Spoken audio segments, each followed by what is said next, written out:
Rocker Pat here. All right, guys. All right, well, let's talk about the hot rod heater over here at Rocker Pat's. Okay, so I don't know even where to begin, man. It just like, all I can say is I can't behave. I mean, stuff starts, it snowballs. Next thing you know, it's rolling downhill. It's got a momentum that's just out of control and everything. But we were talking while, it's still kind of funny when I look at it. So, you know, we were talking while I was putting this together, and y'all knew I wanted to put the heat chambers in there where it was going to run air through and all. And at first, it didn't even start out that this was going to look anything like it looks right now. It came to me when I was trying to figure out how I'm going to get the air to come out of the side of those pipes and come out into the shop to get, you know, the air to transfer someplace where it's useful and it's just not going straight up. Now, right now, it looks like it's just going to go straight up, but I'll tell you about the end of this when it's all said and done. So it just came to me, man, I could put a set of headers down the side of this thing, and I had a couple of old pulleys for crankshaft pulleys, and I took and I used the magnets, and I was able to get them to stick on the front of this thing, and I said, oh, that would be cool. And then I had a couple of old valve covers, and I was able to use the magnets again and get the valve covers to hang on it. And I was like, man, that's cool. I could make it look like it's an old, it's a hot rod. So I don't know if you got to use your imagination or if you see what I see. And it's not done. Don't judge me too bad, but it does look pretty cool. So figure down here, you got your hot rod grill shell. That's left over from the 54. I mean, I'm sorry, not the 54, but the 47 seat track covers. Figure that door right there is going to be my radiator. I'll put a radiator cap on it. Here's our fan shroud. You got a couple of, well, in this case, they're throttle bodies going there with some velocity stacks or valve covers. Right here is that's off a, I don't know, like an 06 or whatever, LS, whatever it was, fuel rail that I had to change due to a leak and everything, so that got welded on. And I just had just to explain that I didn't go out and buy all the stuff to put on this engine, this hot rod heater engine. Those are actually going to go on the Corvette because the headers that are on there are already rustied up. And well, everything goes better with a hooker headers, fast and easy. It just ought to be a commercial right there. So anyway, those are going to go on the Corvette, and I got the matching exhaust system to go with it. So these are just kind of prettied on here right now until I get the other set off the car. And I'll probably use the valve covers too and switch those over as well. The velocity stacks, they were like 15 bucks a piece. Who cares, man? But anyway, made my little distributor out of a piece of exhaust pipe and some bolts, if y'all want to see how I put some of this stuff together. And then I welded a little bolt to the center and everything. No, I don't have no coil. We'll just say it's a HEI customized or whatever. Yeah, it just came out really cool looking. I really dig it.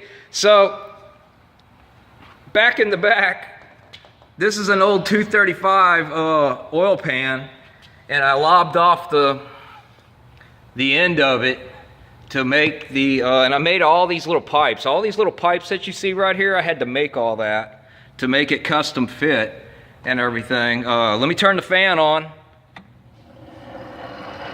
And so the air goes in here, and it goes through the pipes back and forth, and then we get it to come out of the headers. And that's going to be the hot air that up underneath the vet, there's two pieces of 3-inch exhaust pipe.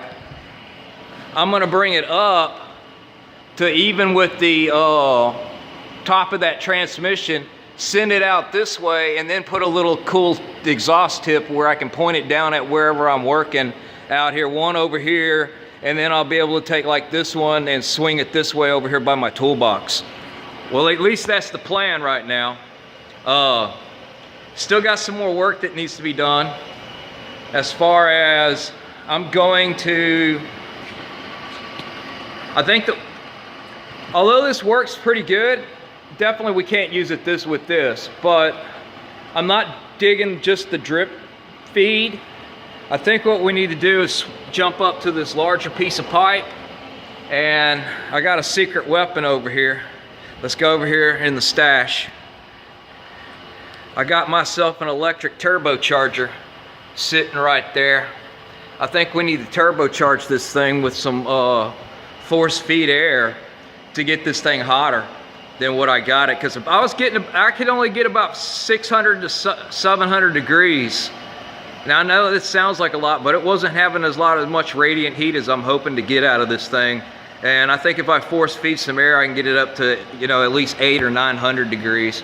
But anyway, I thought when I was looking at this thing that, man, that sure looks like the bell housing. It sure does look like how you used to mount some of these old engines and everything. That's leftover transmission from the 47. And I needed the shifter. That's going to go on the 54. But I bought it anyway because I needed a part for another vehicle from Summit, so I had to get that. Well, what do y'all think about my hot rod heater? I can't wait to get it up and running. Well, I say that, but I still got a lot of stuff I need to do. Kind of need to paint this thing. Not about 100% sure even at this particular point in the space-time continuum if I'm even gonna need it this winter. But I am planning on trying to build a new shop maybe next year on that piece of property I bought in Leggett. So even if I don't do anything with this hot rod heater right now, I'm glad I built it. I think it looks cool as shit. I mean, I made all this stuff, these little risers. I had to make all that with the bead roller. And then I'll have to show y'all sometime how I made the brackets to hold the glass in and all that. But anyway, yeah, even if I don't get this thing up and rocking and rolling right here, one of the problems is I have to build a wall right here in order to use it, and I'm questioning whether or not I really want to do that. So I don't know, we'll see what happens. But anyway, that's what's going on there. Like I said, I'm going to be taking those headers off and putting them on this car, and over there in the corner is an exhaust system for it too. One of my holdups on my interior is I'm missing the plenum that comes out the air conditioning that goes to all the vents and everything. If I had that, then I could get part of this dash back together. I gotta find one of those. And I still think Ziggy's right about changing the torque converter in this car. I'll give y'all a visual of the camshaft that's in this thing. Here, y'all. Give you 10, 9, 8, 7, 6, 5, 4, 3, 2, 1. All right, make a suggestion on a torque converter.